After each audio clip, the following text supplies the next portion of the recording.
Hi everybody. कितनी सारी volatility हमने देख ली मार्केट में। शुरू सितंबर से शुरू करके अब तक मई शुरू होने वाला है और ये वॉलेटिलिटी ने हमें बहुत सारी अपॉर्चुनिटीज़ दी है। शॉर्टिंग अपॉर्चुनिटीज़, इंट्राडे ट्रेडिंग की, या तो investment short term swing trading या इन्वेस्टमेंट अपॉर्चुनिटीज़ की भी, ट्रेडिंग की भी अपॉर्चुनिटीज़ मिली है सबको। पर ये अपॉर्चुनिटीज़ का सही सही बेनिफिट कौन उठा सका है?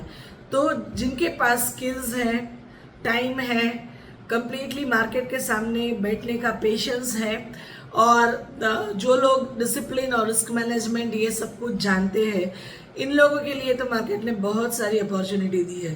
पर what for those people who have different earnings from different streams, but they don't have that much time to invest in market, they don't have time to analyze, fundamental analysis करना, technical analysis करना।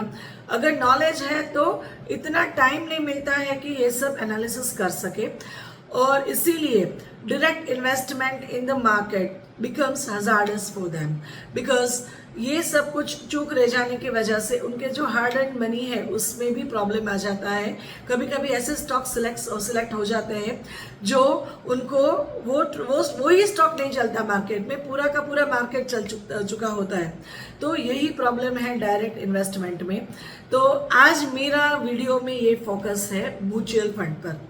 Mutual fund, there are two ways of investment in the equity market, direct equity and through mutual fund। और हम सबने सुना तो है ही mutual fund सही है, पर आज ये वीडियो में पूरा देखेंगे कि म्यूचुअल फंड सही क्यों है।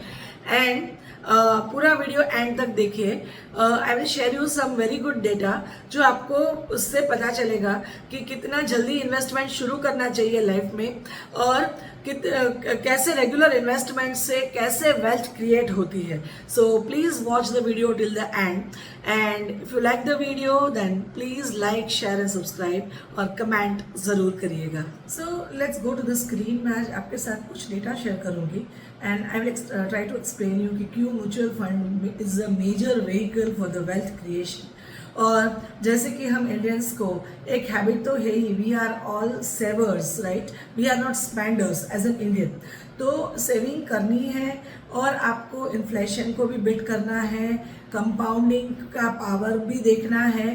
तो equity market is the only vehicle जहाँ पे आप इन्वेस्ट करके you can create the wealth. पर कैसे वेल्थ हम क्रिएट कर सकते हैं? If you don't have knowledge, if you don't have time, किस में इन्वेस्ट करें, इफ़ यू आर कन्फ्यूज्ड कि कहाँ पे इन्वेस्ट करें, तो मैं आज आपको एक डेटा शेयर थोड़ी करूँगी and you will be able to come to know कि how mutual fund helps us to create the wealth और हमारी वेल्थ क्रिएशन जर्नी में कैसे इम्पैक्ट करता है। तो म्यूचुअल फंड सही है, पर सही क्यों है? हम लोग देखते हैं। See we all have aspirations life में। हमें एजुकेशन के लिए पैसे चाहिए, किड्स एजुकेशन के लिए, मैरिज के लिए पैसे चाहिए, फ्यूचर में जो भी हमारी बहुत सारी रिक्वायरमेंट रहने वाली है, राइट। और कभी कभी हमारी अर्ली रिटायरमेंट के लिए भी प्लानिंग किसी की हो सकती है।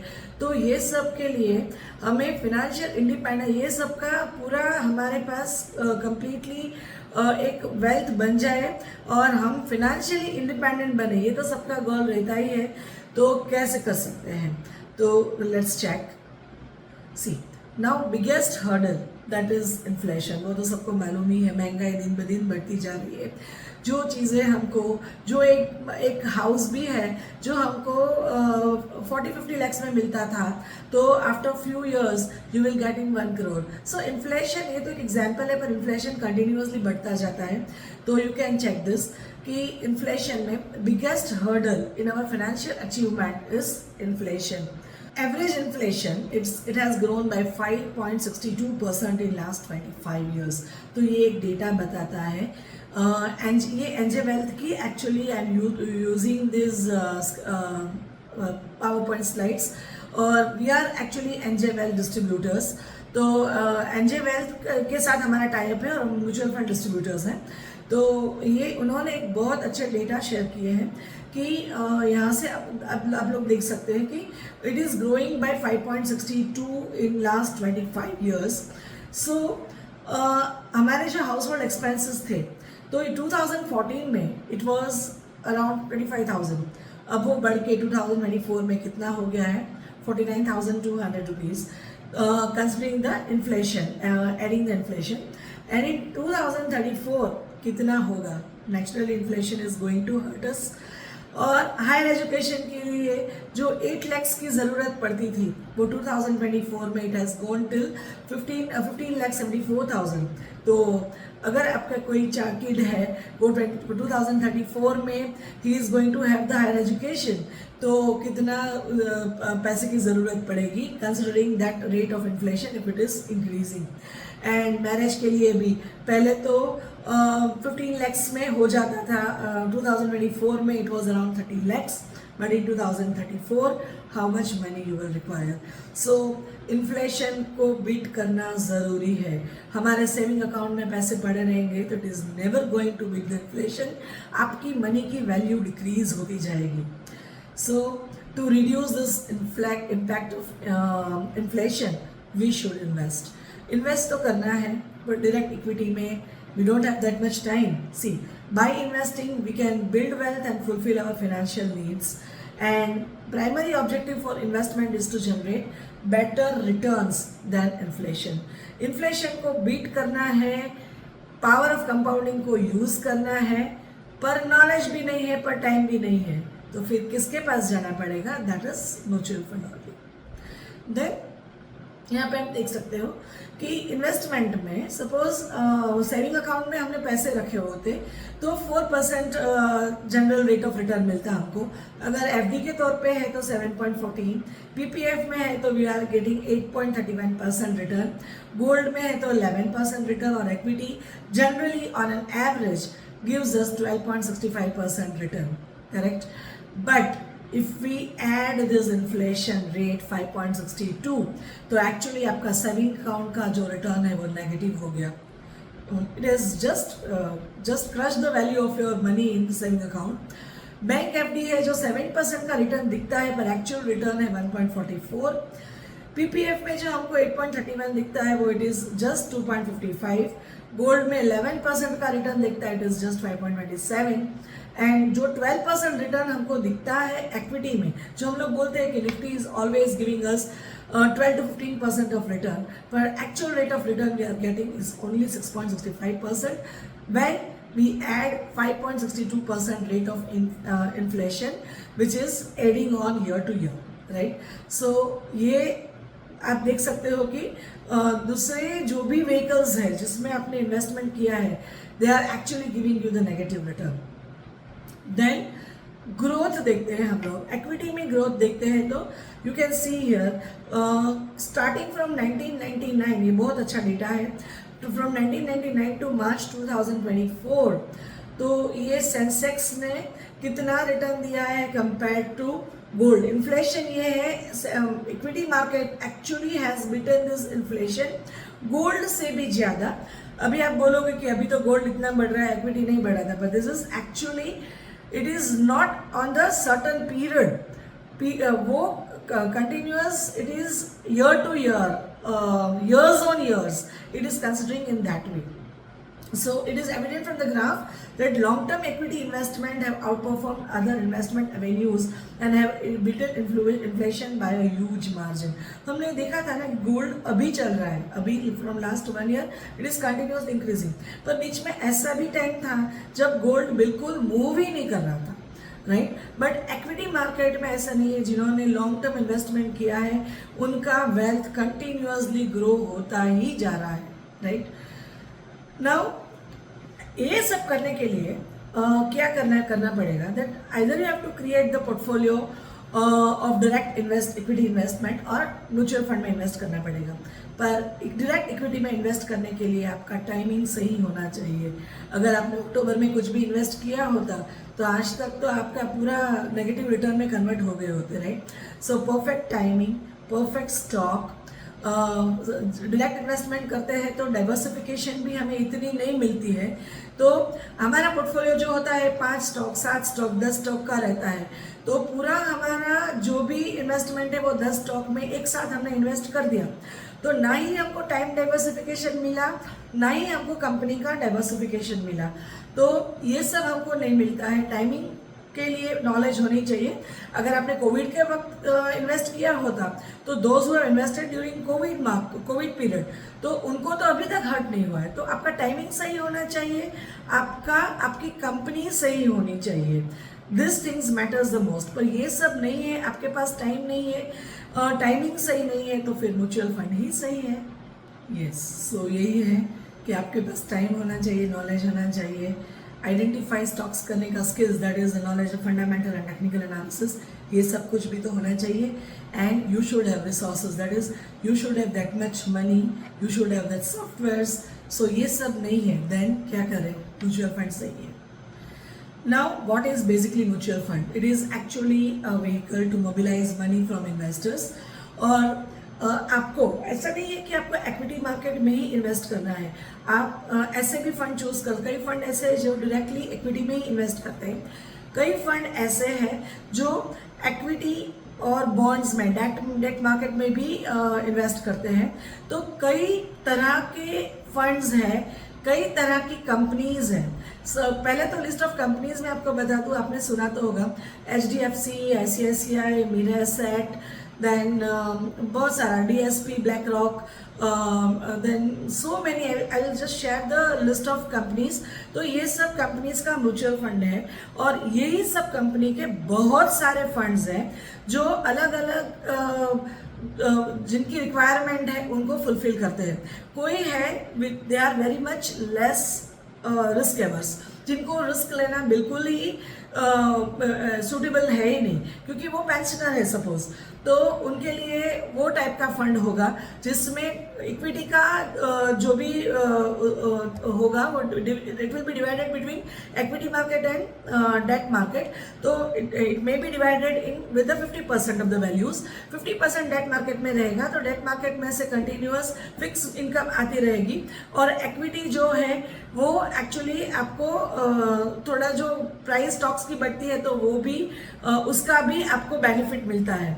तो different types of that I will explain you कितने टाइप्स के फंड होते हैं, कितनी टाइप की कंपनीज होती है, कौन सा फंड कैसे पीपल के लिए होना चाहिए, ये सब मैं अगले वीडियो में डिस्कस करूंगी। Otherwise this video will be very big, पर यहाँ पे my focus is just to explain you that why mutual fund is good for you. So पहले तो आपका प्री डिफाइंड इन्वेस्टमेंट ऑब्जेक्टिव होना चाहिए, एंड प्रोफेशनल, और जो भी फंड आप सेलेक्ट करो उसमें प्रोफेशनल फंड मैनेजमेंट, अच्छा मैनेजमेंट होना चाहिए, and it should be regulated by SEBI. Now here when you are thinking about investment through mutual fund, तो ऐसा नहीं है कि आपके पास पैसे बहुत सारे होते हैं then only you can invest on equity. You can even invest in mutual fund through minimum of 500 rupees also, right? तो ऐसा तो है ही नहीं कि आपके पास बहुत सारे पैसे होने चाहिए, बस आपके पास ये होना चाहिए कि आप रेगुलर इन्वेस्टमेंट कंटिन्यू कर सको। This is only the thing which is required in mutual fund. See now we have different types of needs basically, या सो अगर किसी को ऐसा है कि थोड़े टाइम के लिए पैसे उनके पास स्पेयर पड़े हैं, तो they can go to money market funds, जो ओवरनाइट भी आपको फैसिलिटी देते हैं कि you can even invest for overnight period, right, और लो ड्यूरेशन पीरियड, और वो होगा, वो इन्वेस्टमेंट इन सिक्योर, वो कम्प्लीटली डेट में ही होगा आपका इन्वेस्टमेंट। अगर आपको रेगुलर इनकम के लिए आपको चाहिए तो you can go for hybrid funds और equity funds, and tax saving के लिए चाहिए तो you can go for ELSS funds, right? Now from 25, this is just the data, Sensex ने कितना रिटर्न दिया है। तो सेंसेक्स ने 1999 से शुरू करके 2024 तक 11% का रिटर्न दिया है, that is XIRR, that is extended real rate of return, right? And from 45 for the, if you consider from 45 years, तो 15% का रिटर्न दिया है। तो सोचो जिन्होंने इन्वेस्ट किया होगा and they are very long term investors, तो उनका वेल्थ कितना क्रिएट हो गया होता। नाउ वॉलेटिलिटी तो हमने देख ही ली, मैंने डिस्कस किया था। तो ये वॉलेटिलिटी की हमको इन्वेस्ट भी करना है, पर ये वॉलेटिलिटी की इम्पैक्ट हमको बिल्कुल नहीं चाहिए। तो क्या करना पड़ेगा, तो ये वॉलेटाइल मार्केट में आप देख सकते हो, अभी हमने देखा है कि अप्रैल से कैसा इतना खराब एनवायरनमेंट होने के बावजूद, ट्रंप का इतना टैरिफ इम्पैक्ट होने के बावजूद मार्केट नीचे से कितना फास्ट उठ गया, और बैंक निफ्टी ने, और Nifty almost near it's high, all time high. Bank Nifty भी एकदम से अपने it is already crossed it's all time high.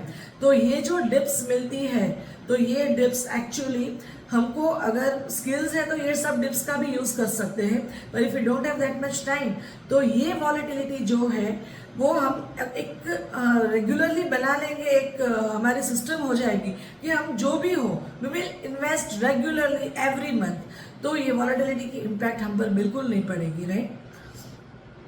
Now how you can invest like this, so that is through SIP only. SIP is the full form of SIP is systematic investment plan, and it is a way of investing in mutual fund schemes. आपको जितना भी invest करना है, मान लो आपको 5,000 rupees every month invest करना है, तो you are selecting a fund. एक फंड आप सेलेक्ट कर, आप मान लो कि आपको you are not that much risk averse, तो आपको थोड़ी वो भी चाहिए, सेफ्टी भी चाहिए आपको, तो आप ऐसा फंड सेलेक्ट करते हो which is an hybrid fund. आप every month 5,000 rupees on every month आपके बैंक में से कट जाएगा और वो इन्वेस्ट हो जाएगा। मान लो जो भी फंड में आप इन्वेस्ट करते हो उसका NAV है 25 रुपीज़, तो 5,000 डिवाइडेड बाई 25 रुपीज़ उससे डिवाइड करोगे तो वो that you will get the number of units, तो वो नंबर ऑफ यूनिट्स, उतने यूनिट्स आपके अकाउंट में हो जाएंगे credit, right. So every month we are doing this. तो इसमें दो चीज़ें हुई, आपका टाइम डाइवर्सिफिकेशन भी हो गया कि आप मार्केट नीचे है तो you will be having more units, और मार्केट ऊपर जा रही है तो प्राइस की अप्रिसिएशन मिलती है, and this money is actually divided into number of stocks in which mutual fund is investing. तो ये म्यूचुअल फंड, तो हमको जो भी कितने सारे स्टॉक्स का जो रिटर्न है वो रिटर्न की बेनिफिट मिलती है, एंड अगर कोई स्टॉक, इसमें से एक स्टॉक मान लो खराब है, कोई प्रॉब्लम आ गया, इंडसइंड बैंक का ही बीच में हुआ था, तो ऐसा प्रॉब्लम आ गया, then also it will not hurt us because we are investing in parts and we are investing through fund, we are not doing direct investment. अगर किसी ने इंडसइंड बैंक में इन्वेस्ट कर दिया होता और एक ही स्टॉक में पूरा पैसा लगाया होता तो कितना प्रॉब्लम हो जाता, वो आप भी सोच सकते हो। So SIP is a very smart tool to create wealth in a systematic manner, और ये आज के टाइम का यही है। अगर कोई just the person who is just completed there education, तो उनको तो ये SIP के लिए ज़रूर से इसमें फोकस करना पड़ेगा, क्योंकि आगे की जर्नी है, ये वेल्थ क्रिएशन ही आपको हेल्प करेगी। तो इसमें से SIP is an intelligent way to participate in growth of various asset classes, that is equity, debt, gold, etc. Now, how you will go for this SIP, या कैसे select करेंगे आप, तो आपको एक आपका म्यूचुअल फंड डिस्ट्रीब्यूटर के साथ बैठना पड़ेगा। तो then you will select a date, you will tell your risk averseness, and then you will tell your amount कि मैं इतना amount every month I can spare to invest, और वो आपके बैंक के अकाउंट में से कट जाएगा, और उस दिन का जो भी NAV है वो NAV से आपका यूनिट्स आ जाएंगे। तो इस तरह से आप पार्ट्स में यूनिट्स भी कलेक्ट करते जाओगे, राइट। तो अब एक अलग ही डेटा है, that is how much you need to save for a requirement in next 20 years. मान लो आपकी रिक्वायरमेंट है नेक्स्ट 20 ईयर्स में यू रिक्वायर 1 करोड़, तो एट 8% आपके पास SIP कितनी करनी पड़ेगी। तो अगर 8% रिटर्न मार्केट देता है आपको, तो you require 17,500 per month of SIP, और अगर मार्केट 12.62% रेट ऑफ रिटर्न देता है तो आपको 10,000 rupees per month SIP, this is an ideal data and ideal thing, that is 10,000 की SIP तो करनी ही चाहिए if you require 1 crore in next 20 years. और ये भी अगर आपके पास नहीं है तो ये एक SIP का टॉपअप, ये टॉपअप के लिए मैं अगर अलग से वीडियो बनाऊंगी, पर आप अपना सपोज आपके पास एक साथ 10,000 रुपीज अभी नहीं है, पर इफ यू आर अर्निंग और आपका जो भी सैलरी है वो तो बढ़ने ही वाली है, तो आप टॉपअप भी कर सकते हो SIP को। आप टॉपअप करते जाइए, every year you are adding 2000 rupees in your SIP। So उसमें क्या होगा कि योर इन्वेस्टमेंट विल इंक्रीज। ये डेटा भी है कि अगर आपने 10,000 रुपीज पर मंथ किया है SIP का, तो 1 करोड़ पहुंचने के लिए 20.1 ईयर्स लगता है, राइट। बट अगर आप 2000 रुपीज पर ईयर आप टॉपअप करते हो, तो you will reach that value in only 15.2 years, right. So this is the power of top up SIP, पर वो बाद में देखेंगे हम लोग। So this is all about the things. So SIP के लिए बेसिकली अब क्वेश्चन यही आएगा कि कौन से फंड में जाए, कितने सारे फंड्स हैं। तो उन सब के लिए हम लोग हैं, we are tied up with NJ wealth. तो वो भी हमको बहुत सारे फंड्स हमारे क्लाइंट के रिक्वायरमेंट के हिसाब से AI की मदद से they are searching for us. We have that tools जो हमको सर्च करके दे देता है कि this fund is actually suitable for this person. And one more thing, I am in this field from last 15-20 years, right? So I will also help you to select the right mutual fund and right SIP for you that can align with your financial needs. So please contact me if you have any requirement related to SIP. और ये SIP का knowledge आपको कैसा लगा और कुछ इसमें ज़्यादा चीज़ें जानने की ज़रूरत है कि नहीं, वो मुझे आप कमेंट में ज़रूर बताइएगा। And I will be coming with the next video on top up of SIP. Thank you.